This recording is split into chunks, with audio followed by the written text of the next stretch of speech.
Assalamualaikum warahmatullahi wabarakatuh. Selamat bertemu kembali anak-anakku semua dalam pelajaran kimia bersama Ibu Dian.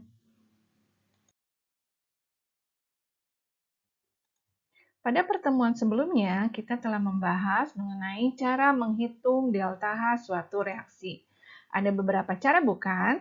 Yang pertama dengan hukum Hess, yang kedua dengan data entalpi pembentukan standar, yang ketiga dengan data energi ikatan, dan yang terakhir yang akan kita bahas adalah dengan menggunakan data dari percobaan kalorimeter.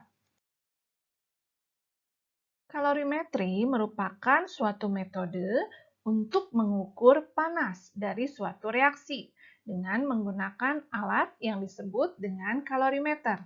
Ini adalah contoh dari alat kalorimeter. Ada beberapa jenis kalorimeter yang digunakan. Di antaranya, kalorimeter sederhana digunakan untuk menentukan kalor reaksi dari semua reaksi, kecuali reaksi pembakaran. Kemudian, kalorimeter bom digunakan untuk menentukan jumlah kalor berdasarkan reaksi pembakaran. Selanjutnya, kalorimetri Tiemann digunakan untuk menentukan kalor bahan bakar yang berfasa cair. Dan terakhir adalah kalorimeter listrik, digunakan untuk menentukan kalor jenis suatu zat cair. Untuk menentukan delta H reaksi dengan menggunakan kalorimeter, kita berprinsip pada asas Black, di mana untuk menghitung kalor reaksinya dilihat dari beberapa faktor. Pertama, jika kalor dari kalorimeter diperhitungkan, maka rumusannya adalah QR sama dengan min Q larutan ditambah Q kalorimeter. Jika dijabarkan menjadi QR sama dengan min M kali C kecil kali delta T ditambah C besar dikali delta T. Yang kedua, jika kalor dari kalorimeternya tidak diperhitungkan, maka kalor reaksinya menjadi min M dikali C kecil dikali delta T. Untuk memperjelas arti dari simbol-simbol ini, perhatikan Q kecil menunjukkan kalor reaksi. Dilambangkan atau satuannya adalah Joule.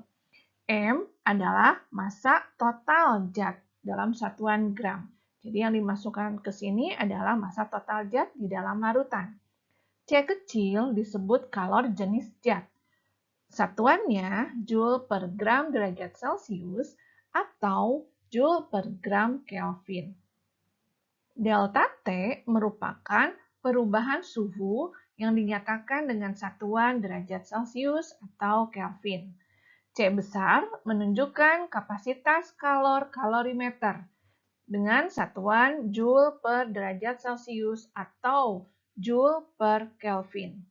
Yang harus diperhatikan, jika suhu pada satuan Celcius, maka satuan dari kalor jenis dan kapasitas kalor harus mengikuti.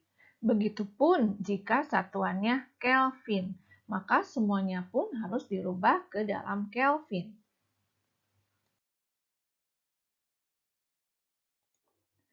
Untuk membedakan antara kapasitas kalor dan kapasitas kalorimeter, kita perhatikan untuk kalor jenis zat atau dilambangkan dengan C kecil merupakan jumlah kalor yang dibutuhkan untuk menaikkan suhu 1 gram zat sebesar 1 derajat Celcius.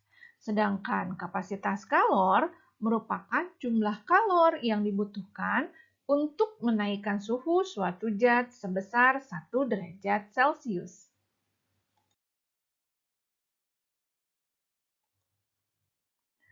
Untuk menghitung delta H-nya, maka delta H sama dengan QR per N, di mana delta H merupakan perubahan entalpi dalam satuan Joule, Q merupakan kalor reaksi dalam satuan Joule, dan N sama dengan mol dalam satuan mol. Memahami materi ini, mari kita perhatikan contoh soal berikut.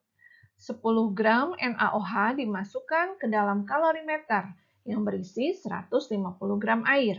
Jika kalor jenis air sama dengan 4,2 Joule per gram derajat Celcius dan selisih suhu sebelum dan sesudah reaksi 5 derajat Celcius, hitunglah perubahan entalpi pelarutan NaOH apabila menggunakan bejana aluminium tanpa mengabaikan banyaknya kalor dari kalorimeter. Kapasitas kalor dan kalorimeter adalah 9,1 dan MR dari NaOH-nya 40 gram per mol. Untuk menyelesaikan permasalahan ini, kita tuliskan dulu data yang diketahuinya. Pertama, diketahui adalah massa NaOH, yaitu ini sebanyak 10 gram. Kemudian mRNaOH-nya sudah diketahui 40 gram per mol. Kemudian massa airnya yaitu 150 gram. Dan kalor jenis dari airnya sudah ada 4,2 Joule per gram derajat Celcius. Perubahan suhu atau delta T-nya 5 derajat Celcius. Dan kapasitas kalor kalorimeter 9,1 Joule per derajat Celcius. Kemudian yang ditanyakan adalah delta H reaksinya. Kita ingat, untuk mencari delta H reaksi, rumusannya QR per N. N-nya dicari, QR-nya pun harus dicari.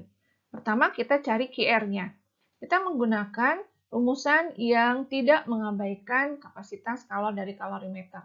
Jadi, QR sama dengan min M dikali C kecil kali delta T ditambah C besar kali delta T. Kemudian, masukkan nilai-nilai dari data yang sudah diketahui ke dalam rumusan ini, di mana massa zatnya adalah massa total zat. Jadi tadi massa airnya 150 ditambah dengan massa NaOH 10 gram, sehingga menjadi 160 gram. Kalor jenisnya dimasukkan 4,2 dan perubahan suhunya juga dimasukkan 5 derajat Celcius. Kapasitas kalor kalorimeter 9,1 dan delta T 5 derajat Celcius.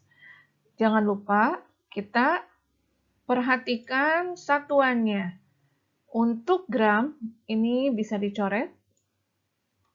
Gramnya habis, kemudian derajat Celciusnya pun bisa kita coret.